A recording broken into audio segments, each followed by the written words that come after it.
Kali ini ada kendaraan Canter Euro 4 ya.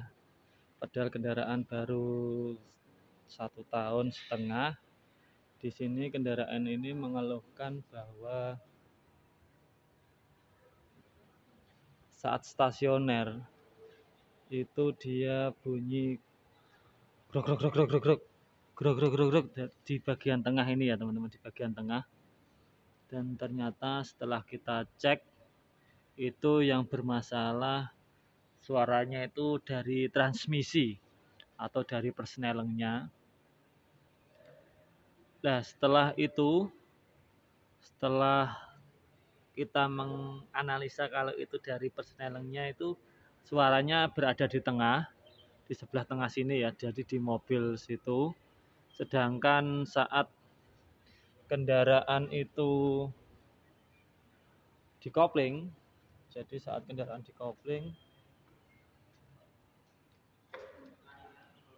itu dia bunyinya hilang. Jadi setelah kendaraan dikopling itu bunyinya hilang. Dan dari situ kita mengindikasi bahwa itu yang bermasalah adalah di transmisinya ya. Jadi di transmisinya, terus kita lakukan pengecekan oli. Jadi kemarin kita itu tap dulu sebelum kita bongkar olinya apakah ada gramnya atau tidak, dan ternyata memang ada beberapa gram kecil. Nah, dari situ kita coba untuk membongkar atau menurunkan transmisinya ya. Ini untuk koplingnya, dia masih tebal kampasnya. Kita coba ke ruang pembongkaran.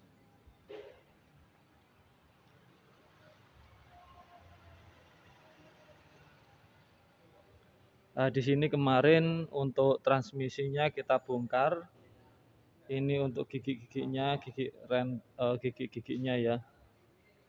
Jadi kemarin kita lakukan pembongkaran dan ini gigi-giginya.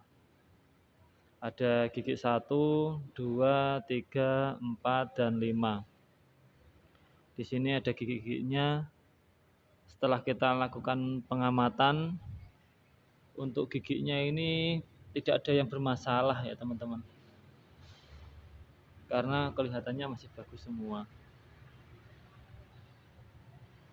Ini kalau coba kita lihat gigi sinkromesnya ataupun bagian-bagian yang lain, memang tidak ada yang bermasalah ya. Entah sinkromes, hubnya atau gigi-giginya dari gigi 1 sampai 2, 3, 4, 5. Gigi mundur pun yang di sini, juga tidak ada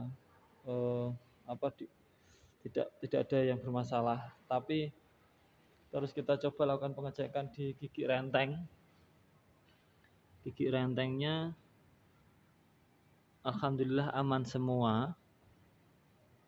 Jadi beberapa item memang masih bagus, tapi yang bermasalah ini adalah di bearingnya ya, di laker.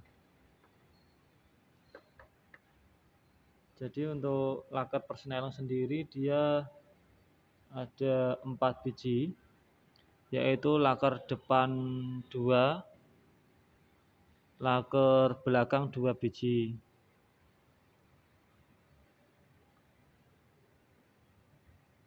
Ternyata setelah kita amati secara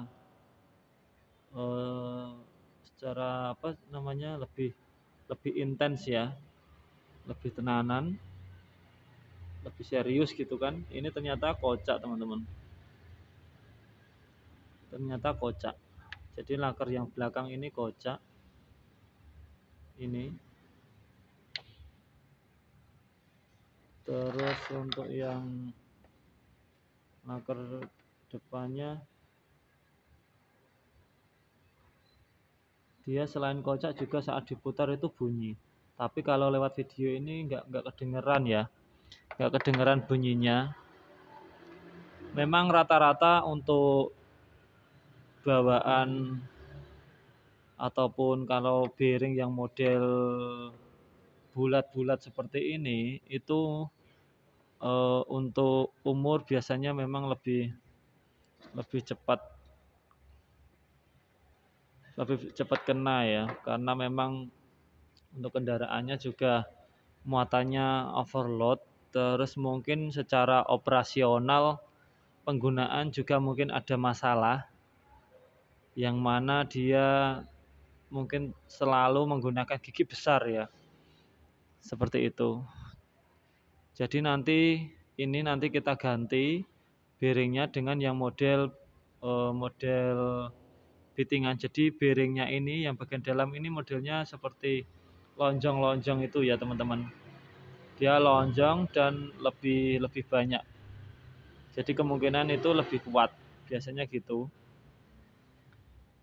Terus penyebabnya ini kan juga kita belum tahu. Padahal kendaraan ini baru.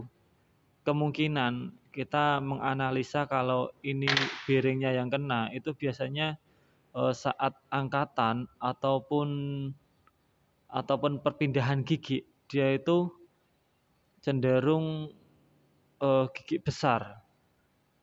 Karena kalau gigi besar itu untuk beban memang dituju kepada bearing ya. Beban itu malah tertumpu pada bearingnya kalau gigi besar terus, dan saat muatan berat, tetapi kondisi jalan dia bukan datar. Kalau datar gigi besar itu kemungkinan aman.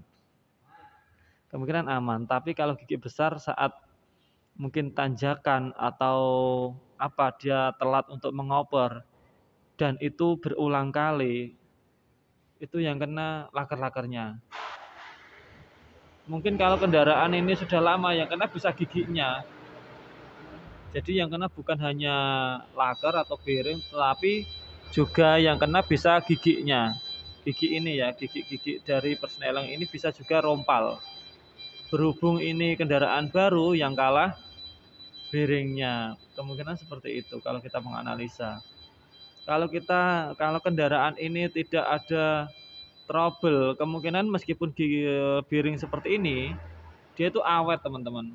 Kalau pengoperasionalnya yang besar, yang baik, tidak ada kendala. Kemungkinan seperti itu karena kita cek itu tidak ada penyebab-penyebab lain dan tidak ada hal-hal yang mungkin abnormal. Jadi kemungkinan dari itu penyebabnya.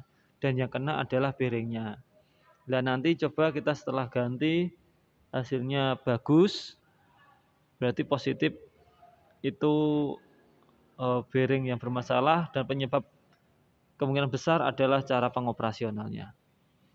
Karena memang perpindahan dari Euro 2 ke Euro 4 itu memang untuk driver yang saya temui ini sedikit ada masalah atau ada kebiasaan yang berubah. Jadi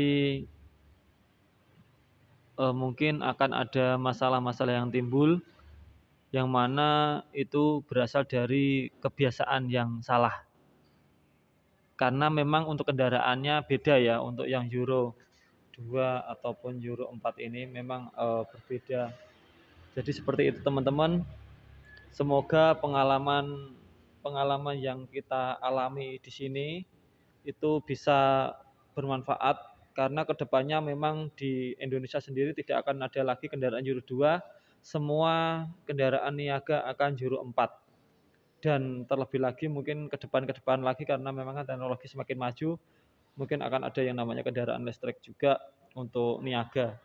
Jadi seperti itu ya teman-teman, semoga sharing kali ini bermanfaat untuk teman-teman semua.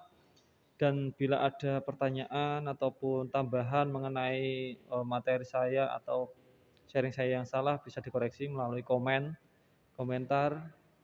Jangan lupa untuk menyukai video ini jika bermanfaat untuk teman-teman semua. Assalamualaikum warahmatullahi wabarakatuh.